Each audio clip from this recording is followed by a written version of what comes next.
مساء الخير على حضراتكم، اهلا وسهلا في حلقه استثنائيه من برنامج الكره مع محمد صابر. انا بكلم حضراتكم مباشره دلوقتي بعد قمه ولا اروع ولا احلى. شكرا عماد النحاس، شكرا فريرا، وريتونا مباراه كلنا استمتعنا، ما كناش عايزينها تخلص بصراحه. كلنا استمتعنا. ايه الفنيات دي وايه الجيم المفتوح ده وايه الاخلاق دي؟ قمه في الاخلاق الرياضيه، قمه في الفنيات، قمه في الاداء. ايه حسين الشحات النهارده اللي بيعمله ده؟ حسين الشحات النهارده كلمه السر بفوز النادي الاهلي. الاهلي بيعمل ريمونتادا عالميه النهارده بعد ما كان نادي الزمالك متقدم 1-0. الاهلي بيرجع بجونين 2-1، المباراه انتهت. بس النهارده لازم اقول حاجه حضراتكم، لازم اقول النهارده ايه المنظر اللي انا شفته في استاد القاهره ده. النهارده الف مبروك لمصر.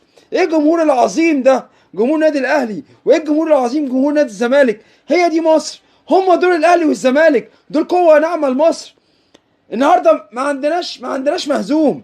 احنا النهارده عندنا كسبان مصر. هقولها لكم مليون مره. الف مبروك، الف مليون مبروك لمصر، والف مليون مبروك لجمهور النادي الاهلي العظيم، والف مبروك للجهاز الفني، والف مبروك للرجاله، رجاله النادي الاهلي، وهارد لك للجمهور العظيم، جمهور نادي الزمالك وجهازه الفني واللعيبه العظيمه. ريتونا مباراه ولا اروع ولا احلى. النهارده كلنا مستمتعين، مش عايزين القمه 131 تخلص. ايه الجمال ده؟ شكرا، شكرا ليكم، شكرا على الاخلاق الرياضيه. هي دي مصر. النهارده اكيد كل العالم اللي كان بيتابع القمه 131 كلاسيكو العرب، ديربي الكره المصريه، كان مستمتع. شكرا ليكم بجد.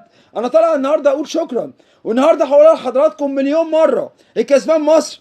احنا ما عندناش النهارده حد مهزوم. طبعا الف مبروك للنادي الاهلي، وهارد لك لنادي الزمالك. الدوري لسه طويل وما انتهاش. النهارده الدوري ما انتهاش.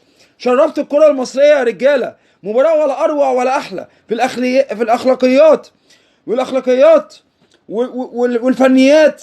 استمتعنا جدا جدا جدا جدا. رومنتادا. وحسين الشحات، ايه يا ابني ده؟ ايه التغيير السحري لعماد النحاس؟ قلب الماتش، قلب الماتش. مبروك، مبروك لمصر، مبروك لمصر. زي السيستم اللي احنا اتعودنا عليه. انا بخلص الحلقه وبستنى حضراتكم على صفحات برنامج الكره مع محمد صابر والاعلامي الرياضي محمد صابر على الفيسبوك، وقناتي على اليوتيوب الاعلامي الرياضي محمد صابر. انا بدات حلقتي بمصر وانهيها باحلى اسم عندنا في الوجود. تحيا مصر، تحيا مصر، تحيا مصر، تحيا مصر. والسلام عليكم ورحمه الله وبركاته.